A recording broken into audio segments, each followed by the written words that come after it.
변호사님, 집행문 명의자가 다릅니다. 돌아가십시오. 건물 봉쇄하고 싶으시면 본안까지 승소하시던가요?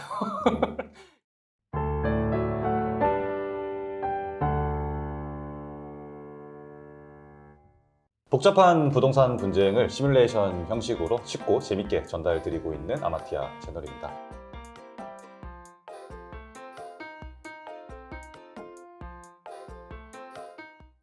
오늘 다뤄볼 내용은 토지와 건물을 갖고 계시는 소유자분께서 재개발을 하려고 하는데 점유하고 계신 분이 나가지 않고 합의금을 요구하고 있는 그런 상황인데요. 이거를 개요를 디테일하게 좀 설명해 주실 수 있을까요? 사실 유구한 역사가 있는 분쟁이죠. 그쵸, 네. 명도 이슈인데 심플하게는 합의금을 지급을 안 했는데 나가지 않는 방법이 무엇이냐, 다양한 방법 중에 점유자를 계속해서 갈아 끼면서 집행을 막고 방해하는 케이스죠. 이 케이스에서 어떻게 대처를 해야 될 것인가, 그리고 또 동시에 법률상으로 이러한 상황에서 최대한 빠르게 명도, 다시 말해서 그분들의 점유를 해제시킬 수 있는 방안이 뭐냐, 이제 이 내용이 이 사건의 개요가 될 것 같습니다. 토지와 건물을 소유하고 계신 소유자분이 로펌을 찾아주신 거고, 이덕흠 변호사님이 3일 전에 승소를 하셨다고, 이 케이스로. 네. 네, 아주 생생하게 전달을 해주실 수 있을 것 같네요. 약간 감정도 좀 묻어나면서. 그렇습니다.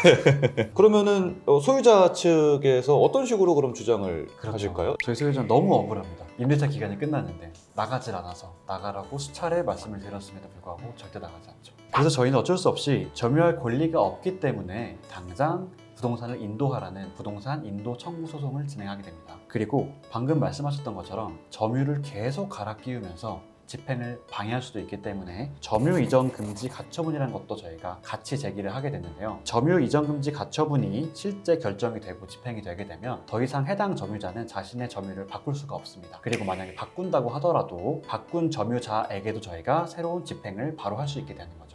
그렇기 때문에 저희는 점유 이전 금지 가처분까지 승소를 하게 됐습니다. 소위 그냥 이제 나가야 되는데 왜 안 나가세요? 그 집행을 하시려고 오시면 무슨 일이 일어나냐면, 그 집행문에 써 있는 분과 여기 지금 계시는 제 고객과의 이름이 다릅니다. 그러니까 무슨 말이냐면, 집행관이 그 종이 들고 오셔도 집행문 못 하세요. 실제로 변호사님이랑 집행관님이랑 같이 그 집행문 들고 오시면 집행문님이 신분증 보시고 이름 다르시네요?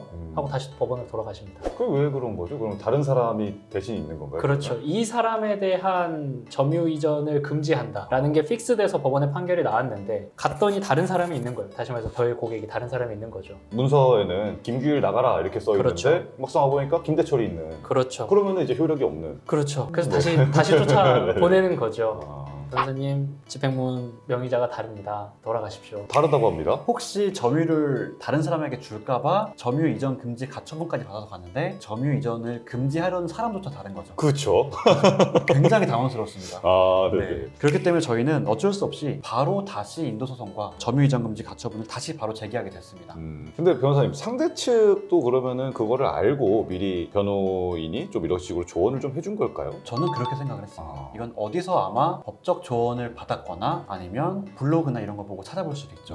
점유가 계속 바뀌면 집행을 저지할 수 있다. 그렇기 때문에 저는 이 집행관과 같이 갔기 때문에 집행관을 설득하게 되는 거죠. 우리가 같이 이 건물을 잘 뒤져보자. 잘 보니까 우리는 B를 향해서 점유 이전 금지 가처분을 제기했는데 상대방은 지금 C라고 하고 있는 거나 마찬가지입니다. 근데 우편물을 잘 살펴보고 회사 내부의 장부들을 잘 살펴보니까 B라고 써져 있는 겁니다. 근데 겉에 표시만 C라고 써져 있는 거죠. 이것은 점유를 이전하지 않기 위해서 일부러 집행을 면탈하기 위한 계략으로 보일 수 있는 거죠. 이것은 C라고 주장할 뿐 실제 장부, 우편물, 소포들을 보면 B가 확실하다. 그렇기 때문에 우리가 소송을 제기했던 것처럼 B가 맞기 때문에 바로 집행이 들어갈 수 있다. 여기서 말하는 집행은 실제 부동산을 인도시키는 집행이 아닙니다. 점유를 그저 이전하지 말라는 집행조차 지금 이렇게 힘든 거예요. 그렇기 때문에 저희가 이 승소를 하게 되기 때문에 집행에 성공하게 되면 종이를 붙이게 됩니다. 건물 곳곳에 누구누구가 지금 건물을 점유하고 있는데 더 이상 이 건물을 누구에게도 점유를 이전하지 말라는 고지문들을 다 붙이게 됩니다. 이럼으로써 집행을 완료할 수 있게 되는 거죠. 그리고 이 고지서를 만약에 훼손하게 되면 이거는 형사상 공무상 표시 무효죄로 처벌받을 수 있기 때문에 이 점까지 저희가 고지를 하게 됩니다. 집행관도 이제 사람이기 때문에 정황이 딱 봐도 그게 그건데 이런 식으로 좀 설득이 충분히 될 수 있는 상황이어서 설득을 좀 하셨다라는 거죠. 네. 딱 걸린 것 같습니다. 어쩔 수 없죠. 집행까지 됐으니까요. 집행되기 전까지 무한히 바꿨길래 그랬는데 여기까지는 안 된 것 같고, 대신 이제 건물을 봉쇄를 하신다고 자꾸 협박을 하시고 실제로도 몇 분 왔다 갔다 하시는 것 같아요. 그렇죠. 이렇게 막 왔다 갔다 하면서 저도 이제 들으면서 좀 의아하긴 했는데 우편도 뒤져보고 막 이런 식으로 하는 게 충분히 좀 뭐라고 할 수 있는 상황이 아닌가. 맞습니다. 무슨 남의 영업장에 그쵸. 조폭 들어오는 것도 아니고. 근데 이게 정상적으로 영업을 하는 것과 우리가 여기서 임차 내지는 점유할 수 있는 권리가 있다, 이 내용은 상이한 권리니까요. 자꾸 그렇게 건물을 봉쇄하시고 저희 업무를 못 보게 시도하시면 형사적으로는 업무방해죄에 해당할 여지가 굉장히 높습니다. 다시 말해서 위력, 어떤 물리력의 행사를 통해서 업무를 방해하는 경우에 성립하는 죄인데요. 건물 봉쇄하고 싶으시면 도난까지 승소하시던가요. 그 다음에 봉쇄하시고 영업을 막으셔야지, 지금 단계에서 그렇게 영업을 막으시려고 하면 안 되죠. 근데 어떻게 보면 좀 완전 딴소리를 하고 계십니다. 업무방해다. 나가라. 왜 안 나가냐 이렇게 주장하셨는데 어떻게 생각하세요? 소유자 입장에서는 사실 엄청나게 충격적인 사실이긴 합니다. 나가야 되는 사람이 나가지 않고 있어서 나가게 하고 싶어서 이렇게 조치를 취하고 싶은데 조치를 취하게 되면 업무 방해에 이를 수가 있는 거죠. 왜냐면 업무라는 것은 사실상 좀 넓은 개념이기 때문에 일단 저희와의 민사적인 분쟁이 있다 하더라도 저희가 함부로 그 해당하는 업체의 업무를 방해하기는 어려운 거죠. 그렇기 때문에 저희도 일단은 사과를 드리고요. 여담이지만 이게 3일 전에 승소하신 따끈따끈한 사건이다 보니까 실제 그때 감정이 좀 어떠셨나요? 이제 이런 주장을 했을 때 감정이 좀 법적으로는 업무 방해에 해당할 수 있다는 생각이 드니까 화가 나더라고요. 근데 그렇다고 진짜 업무 방해를 할 수도 없는 노릇이고, 근데 이제 뻔뻔하게 업무 방해하지 마세요 이러면서 막 우리들 내쫓고 욕하고 이러니까 욕까지 하고 기분이 상하기 마련이죠. 하지만 그럼에도 불구하고 사실 저희가 함부로 업무 방해까지 이르게 되는 건물 봉쇄 조치는 사실 위험한 게 맞습니다. 그렇기 때문에 저희도 이제 의뢰인들을 진정시키게 되는 거죠. 사실은 저희는 상대방을 어떻게 보면 주거 침입이라고 하죠. 보통 흔히 말하는 건조물 침입으로 고소를 하고 싶은 마음도 있죠. 왜냐면 점유를 계속 갈아 끼우는데, 저희는 첫 번째 점유자에게는 임대차 계약을 맺었었지만 계속 갈아 끼고 있는 점유자들에게는 어떤 허락도 하지 않았는데 자기들이 계속 침입을 하고 새로 점유를 이전받고 있는 거지 않습니까? 이제 그런 면에서도 형사적인 고소를 하고 싶었지만 그것도 문제가 될 수도 있습니다. 아니면 또 침입이라고 보기 어려울 수도 있거든요. 자기들 간에 평화롭게 또 점유를 이전한 거니까요. 저희는 형사적으로 아무것도 못하는 상황인 거예요. 그리고 마냥 민사 재판이 마지막까지 끝나기만을 가만히 기다리고 있어야 되는 상황이었던 겁니다. 시간은 이쪽 편이니까. 그렇죠. 그동안 합의금은 점점 올라갈 수도 있는 거고요. 저희는 이걸 재개발시켜야 되기 때문에 저희 뒤에 이제 기다리고 있는 뭐 시행사들, 건축사들, 금융기관들도 다 가만히 기다리고 있었습니다.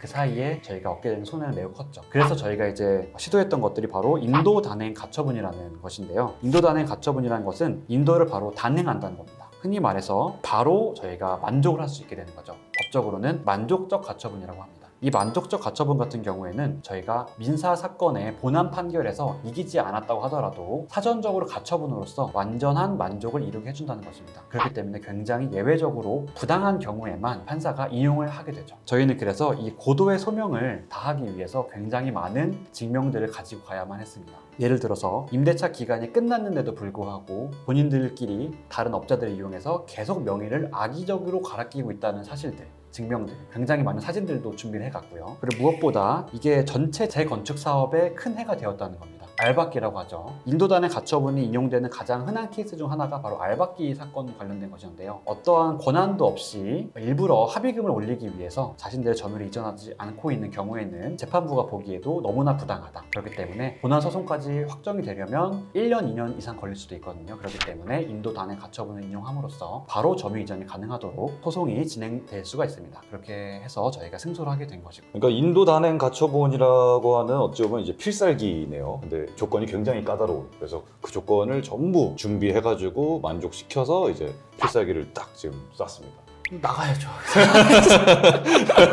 왜냐면 안 나가면 집행 권한이 완전히 땅땅땅 나온 다음에 결국에는 그게 불법 점유가 되고, 합의금을 또 이쪽에 오히려 내야 될 수도 있고. 법률상으로는 불법 점유하고 있는 시기 동안에 소위 임차료 상당액을 또 부당히 들어오고 저희가 드려야 돼요. 그런 이슈가 있기 때문에 가급적이면 그 집행에서 정한 날짜가 되면 딱 나가는 게 가장 서로 안전한 방법이 되는 거죠. 나가야죠. 어떻게 하겠습니까? 대신 이제 본안을 노려봐야죠. 이때는 본안 승소를 노려보고 아니면 따로 합의를 좀 하려고 하던가, 아니면 아까 말씀드린 뭐 업무방해죄 안 될 거 알지만 업무방해죄도 고소하고요. 민사에서도 뭐 상가임대차 보호법 다 주장하고요. 했는데 3일 전에 이기신 거 아닙니까? 축하드립니다. 그러니까 할 수 있는 모든 건 다 거는 거네요. 그렇죠. 그렇죠. 다 해봐야죠. 근데 이런 케이스에서 이제 유석현 변호사님이 좀 다뤘던 내용이지만 실제로 이제 반대편으로 이런 의뢰인이 오신다면은 이게 안 될 거 알면서도 내가 부릴 수 있는 모든 좀 꼬장을 다 부려보는 이런 케이스들이 좀 많이 있나요? 흔치는 않아요. 이렇게까지 하려면 누군가의 비용과 노력이 굉장히 많이 들어가야 되는 거거든요. 근데 그 비용과 노력으로 인한 결과가 자기에게 이익이 될지 안 될지 불확실한 상황에서 그걸 투입할 수 있는 사람은 많지는 않습니다. 그렇죠. 그래서 보통 제일 많은 케이스는 감정이 상한 케이스가 제일 많고요. 두 번째는 누군가가 굉장히 금전적인 이익이 명확하게 결부돼 있을 때, 그럴 때는 말씀 주신 대로, 그다음에 제가 아까 말씀드린 대로 필요한 모든 조치를 취해서 총력전을 펼치는 경우가 왕왕 있죠. 어쨌든 이 사건은 좀 완전히 그럼 종료가 된 건가요? 그렇습니다. 뭐 의뢰인분이 기분 좋아하시나요 지금? 승소는 언제나 아, 기쁩니다. 짜릿하고. 네. 추가 코멘트 해주실 거 있나요? 사실은 이제 점유 이전 금지 가처분 집행조차 저지하는 경우가 있기는 합니다. 간혹. 그러니까 예를 들어서 하루에 한 번씩 점유자를 이전해 가면서 계속 집행을 저지하게 되면 이론적으로는 집행을 저지할 수는 있습니다. 근데 아까 말씀드렸던 것처럼 굉장히 많은 증거들을 직접 보고 살피기 때문에 실제 집행에서 그분들이 집행을 저지하는 것은 어렵습니다. 그렇기 때문에 집행 면탈을 하려고 하더라도 결국에는 정당한 자들이 승소할 수 있다는 점을 또 알게 된 사건이죠. 추가로 좀만 첨언하면 유석현 변호사님 사실 대단하신 게 인도단행 가처분의 승소율이라고 해야 될까요? 이 결정을 받을 확률이 굉장히 낮아요. 그러니까 잘 안 해주고요. 필살기니까. 그렇죠, 그렇죠. 대신 이제 이러한 제도가 있다는 것 자체가 얼마나 명확한 상황인데 안 나가는 케이스가 많으면 이런 제도가 있겠습니까? 실제로 인도단행 가처분이라고 저희가 뭐 교과서나 이런 데서 배우지만 실무상으로는 그동안에는 그렇게 승소율이 높지 않고 이제 하시는 변호사님들도 그렇게 많지는 않다가 최근 들어서 많이들 하시고 법원에서도 어느 정도는 적극적으로 좀 판단을 해주시려는 것 같아요. 전에는 판단도 안 해주고 그냥 이렇게 기각하거나 이랬다면 지금은 나가야 되는 실익이 있을 것 같다, 손해가 막심한 것 같다 하면 일단은 가처분 인용해주고 그 다음에 본안에서 다퉈보자 이렇게 하는 경우도 있고요. 물론 이제 아까 말씀드린 것처럼 결정률과 승소율은 굉장히 낮고 실제로 제 생각에는 상황에 따른 상황도 맞지만 그거를 잘 소명하시는 변호사님의 역량도 아주 크게 작용하는 부분이라서요. 유석현 변호사님이 대단하다. 칭찬을 하고 뭔가 굉장히 훈훈하게 마무리했습니다. 오늘도 재밌는 그리고 유익한 부동산 분쟁 이슈로 저희가 한번 다뤄보았는데요. 오늘은 여기서 마무리하도록 하고요. 다음번에 더욱더 알차고 유익한 정보로 다시 찾아뵙도록 하겠습니다. 네, 시청해주셔서 감사합니다.